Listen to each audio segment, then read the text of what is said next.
Hello guys. तो मैं आज आपको एग्ज़ाम्पल 2 पढ़ाऊँगा, क्योंकि कई बार होता है कि परीक्षा में प्रश्नावली के प्रश्न ना आके उदाहरण के प्रश्न आ जाते हैं और आप कई बार उसे कर नहीं पाते। इसलिए मैं इसे पहले एग्ज़ाम्पल के समझाता हूँ। मैं एकदम आपको अच्छे से समझाना चाहता हूँ, कुछ भी नहीं छोड़ना चाहता, इसलिए मैं पहले एग्ज़ाम्पल से शुरू करता हूँ। तो चलो एग्ज़ाम्पल शुरू करते हैं। तो एग्ज़ाम्पल 2 दिया है, यदि किसी अवयव में 8 अवयव है तो इसकी संभव कोटियाँ क्या होगी। चलो अपन इसे सॉल्व करते हैं। सबसे पहले आपको अपना क्वेश्चन उतार लेना है। आप एग्जाम्पल 2 कर रहे हैं, एग्जाम्पल 2 उतार लेना है और फिर हम हल करते हैं। तो फिर क्या लिखते हैं हम जानते हैं कि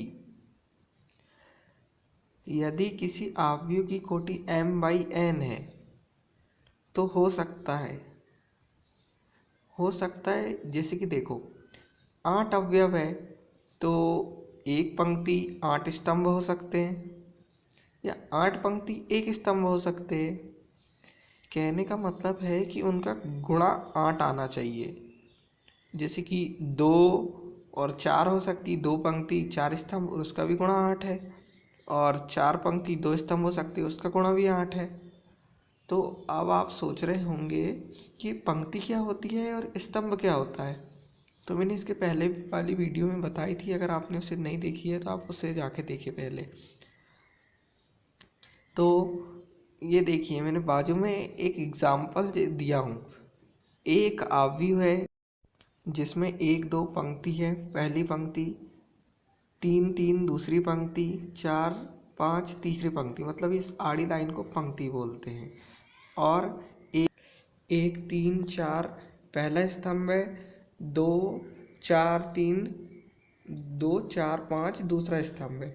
ये देखो सबसे पहले ये पंक्ति की संख्या को अपन कोटि कहते हैं। पहली पंक्ति की संख्या लेके अपन पंक्ति यहाँ पे 3 है इसलिए हमने यहाँ 3 लिख दिए। और स्तंभ 2 है, ये खड़ी लाइन 2 ही है और आड़ी लाइन 3 है। तो आड़ी लाइन पंक्ति और खड़ी लाइन स्तंभ, तो आड़ी लाइन को पहले लिखते हैं और खड़ी लाइन को बाद में लिखते हैं।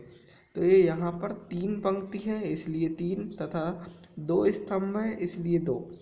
हम यहाँ पर पंक्ति की संख्या को m से दर्शाते हैं और स्तंभ की संख्या को n से। तो हम अपने सवाल पे आते हैं। तो इसकी संभावित कोटियाँ मतलब उनका गुणा 8 होना चाहिए। जैसे अपने 8 अवयव ज्ञात करना है तो उनका गुणा 8 होना चाहिए। जैसे 1 और 8, एक पंक्ति हो सकती है 8 स्तंभ, इसका गुणा 8 है। और 8 पंक्ति हो सकती है 1 स्तंभ, इसका गुणा भी 8 है। और 2 पंक्ति हो सकती 4 स्तंभ, इसका गुणा भी 8 है। या 4 पंक्ति 2 स्तंभ हो सकता है, इसका गुणा भी 8 है।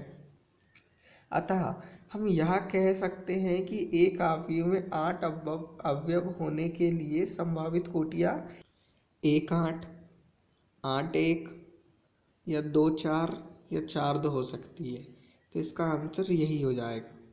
अब हम इसके बाद एग्ज़ाम्पल 3 करेंगे, लेकिन ये वीडियो मैं लंबी नहीं करना चाहता, इसलिए इसके बाद वाली वीडियो में आपको मैं एग्ज़ाम्पल 4 समझाऊंगा और अभी इसके बाद में ही आपको वीडियो मिल जाएगी। देखने के लिए धन्यवाद।